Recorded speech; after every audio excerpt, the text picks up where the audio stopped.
2025 జనవరి 30వ తేదీ గురువారం కొరకు ఏర్పాటు చేయబడిన నేటి దిన దేవుని వాక్య వాగ్దానము.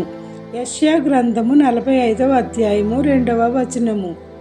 నేను నీకు ముందుగా పోవచ్చు, మెట్టగానున్న స్థలములను సరళము చేసేదను. ఆమేన్. ప్రియమైన దేవుని విశ్వాసులారా, మన విశ్వాస జీవితంలో ఎత్తు పల్లాలు ఎన్నో ఉంటాయి.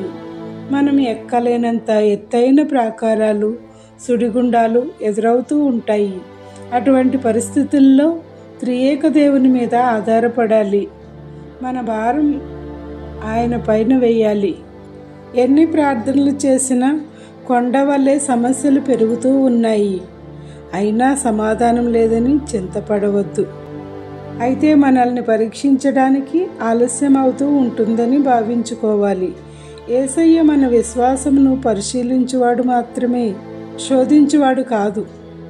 నెరవేర్పు వచ్చే వరకు ప్రార్థన చేస్తూ సర్వశక్తుడైన యేసుకు ధ్యానంలో మొరపెడితే మన ముందు ఉన్న సమస్యలు, మెట్టలు, గుట్టలు, ముళ్ళ తుప్పలు, గచ్చ పొదలు, వంకర త్రోవలు మొదలైన వాటన్నిటినీ సరళం చేసి అగ్నిలో కాల్చివేసి మన ముందర ఉన్న మార్గమును తిన్నని మార్గము చేసి మనల్ని నడిపించేవాడు మన మంచి గొర్రెల కాపరి.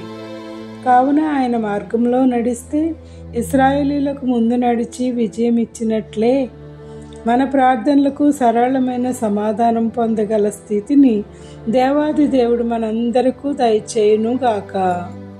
ఆమేన్. ఇట్లా దేవుని సువార్త పరిచర్యలో మీ సహోదరి. Praise the Lord. God bless you. అందరికీ మరణాత.